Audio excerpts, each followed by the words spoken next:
अस्सलाम वालेकुम इंसाफियंस, हमारी लड़ाई आखिरी मरहले में दाखिल हो चुकी है और अभी बहुत से किरदार बेनकाब होंगे, लेकिन राइट नंबर और रॉन्ग नंबर का फैसला वक्त को करने दें, क्योंकि कोई किरदार जैसा भी हो हमेशा छुपा नहीं रह सकता है। और फिलहाल अवाम की नज़र में हर वो शख्स हीरो है जो खान का पैगाम अवाम तक पहुंचा रहा है, और ये आपकी भी जिम्मेदारी बनती है कि खान के खड़े किए हुए उम्मीदवार की कैंपेन करें और खान का पैगाम घर घर पहुंचाएं, क्योंकि अगर आप ये चाहते हैं कि खान आप में जल्द वापस आए तो खान को ज़्यादा से ज़्यादा वोट देकर कामयाब करें।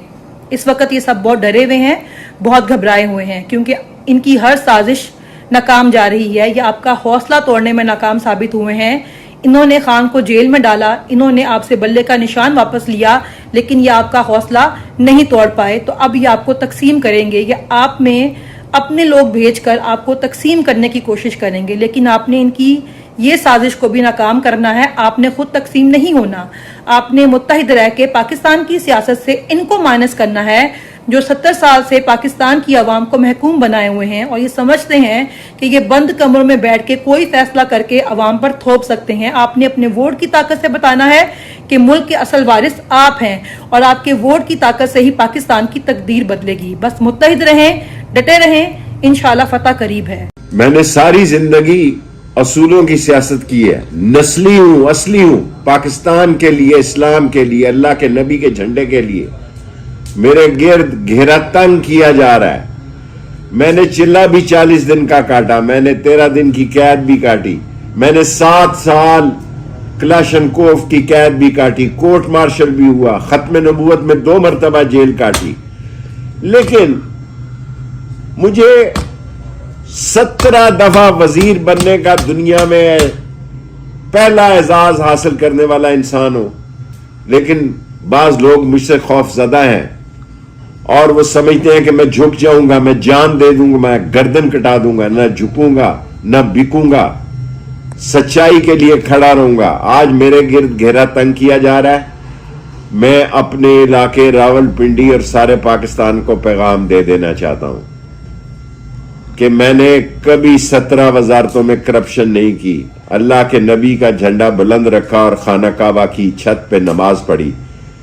मैं आपको ये पैगाम देना चाहता हूं कि अगर आज मुझे अदलिया पे पूरा यकीन है, अगर आज अदलिया, आज पुलिस और आज इंतजामिया के फैसलों से मुझे जेल भेज दिया जाता है तो ये तुम्हारा पाकिस्तानियों फर्ज है, खास तौर पर रावलपिंडी के लोगों, मेरा आप पे कर्ज है। मैंने 60 तालीमी इदारे बनाए, 4 यूनिवर्सिटियां बनाई, दिन रात आपकी खिदमत की। मैं रावलपिंडी के लोगों आखिरी बयान आपको रिकॉर्ड करा के जा रहा हूं। अगर मैं आज गिरफ्तार हो जाऊं तो 8 फरवरी को आपने अपने घरों से निकलना है और कलम दवात पे मोहर लगानी है। पोलिंग स्टेशन मौजूद हो न मौजूद हो, पोलिंग एजेंट मौजूद हो न मौजूद हो, मेरा पोलिंग एजेंट मौजूद हो न मौजूद हो, मैं जेल में हूंगा। हल्का 56 और 57 से राशिद शफीक को, कलम दवात को कामयाब कराना आप पर फर्ज है। ये पिंडी की इज्जत की लड़ाई है। ये पिंडी की पगड़ी पर दाग न लगने देना। मैंने आपकी पगड़ी पर कभी दाग नहीं लगने दिया। मैंने अल्लाह के नबी का झंडा बुलंद रखा, आप भी सच्चाई का झंडा बुलंद रखना। अगर हमें गिरफ्तार कर लिया गया तो यकीनन हमारी, इनको मालूम है कि हम बहुत बड़ी कामयाबी से 56 और 57 में कलम दवात जीतने जा रही है। इनके पास सारी रिपोर्टें हैं कि कलम दवात अक्सरियत से कलम दवात जीतने जा रही है 56 और 57 में। ये हमें उठा लेना चाहते हैं और जेलों की नजर कर देना चाहते हैं। यह बाप का फर्ज है कि हम जेलों में हों और जेलों में यह खुशखबरी सुने कि कलम दवात 56 और 57 में अक्सरियत से कामयाब हो गई है। अल्लाह और नबी आपका वारिस हो। पाकिस्तान जिंदाबाद, इस्लाम जिंदाबाद। लेकिन उसने चौथी बात भी की थी, जब वो इलेक्शन होगा तो इंशाअल्लाह हम ही जीतेंगे, पीटीआई ही जीतेगी। हम बजा तौर पर यह समझते हैं कि ये जो कुछ आज हो रहा है ये सब गलत है। इसका नुकसान हमारे मुल्क को होगा, हमारे मुल्क की इकाइयों को होगा, हमारे मुल्क की मईशत को होगा, हमारे 25 करोड़ आवाम को होगा। हमारा डॉलर इनफ्लो नहीं हो सकता, हमारे मुल्क में इन्वेस्टमेंट नहीं आ सकती جب تک سیاسی عدم استحکام ختم نہ ہو، جب تک ایک اسٹرانگ ڈیموکریٹک گورنمنٹ نہ آ جائے، اور اسٹرانگ ڈیموکریٹک گورنمنٹ کے لیے ضروری ہے free, fair and transparent elections کرائیں، اور الیکشن کمیشن جانبداری اور سہولت کاری کر رہا ہے، اور بڑے افسوس سے کہنا پڑتا ہے، اور وہ نہ صرف یہ کہ سہولت کاری کر رہا ہے بلکہ وہ واک اوور دینا چاہتا ہے وہ پی ایم ایل این کو اور ایسی جماعتوں کو، اور وہ پی ٹی آئی کے حقوق جو کہ لوگوں کے حقوق ہیں یا پی ٹی آئی کے حقوق ہیں یا پارٹی کے حقوق ہیں، اس کی حق تلفی ہوئی ہے۔ اور جو پرسوں کا فیصلہ آیا ہے سپریم کورٹ کا، جس سے اور الیکشن کمیشن کا، جس کے ذریعے بلے کا نشان چھین لیا گیا، یہ اس کے ذریعے کروڑوں کی تعداد میں جو لوگ ہیں ان کے جو حقوق ہیں متاثر ہوئے ہیں۔ اور بدقسمتی سے یہ کہنا پڑتا ہے کہ سپریم کورٹ آف پاکستان نے بھی آرٹیکل 17 کو انٹرپریٹ کیے بغیر اس کو نہیں کیا، کانسٹیٹیوشن آف پاکستان کو پارٹی کے کانسٹیٹیوشن کے تابع کر دیا۔ نہ صرف اس سے جمہوریت کو نقصان پہنچا، اس سے آئین کو نقصان پہنچا، اس سے قانون کو نقصان پہنچا، اس سے ملک کی معیشت کو اور ملک کی جمہوریت کو نقصان پہنچا۔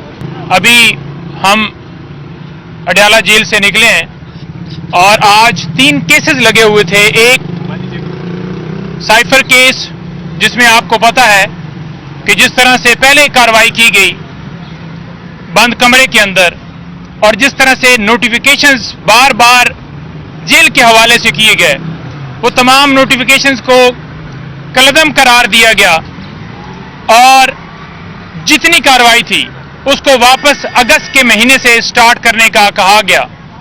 دوسری دفعہ پھر اسی طرح سے کیس چلا، اور دوبارہ جو ہے سیم آرڈر اسلام آباد ہائی کورٹ سے ہوا، اور دوبارہ اسی جگہ سے ٹرائل جو ہے سٹارٹ ہوا۔ اب پھر اسی طرح سے کیا جا رہا ہے، اور پھر اگر تیسری دفعہ یہی اسلام آباد ہائی کورٹ سے دوبارہ فیصلہ آتا ہے تو کیا آپ یہ سمجھتے ہیں کہ یہ فیئر ٹرائل ہو رہا ہے؟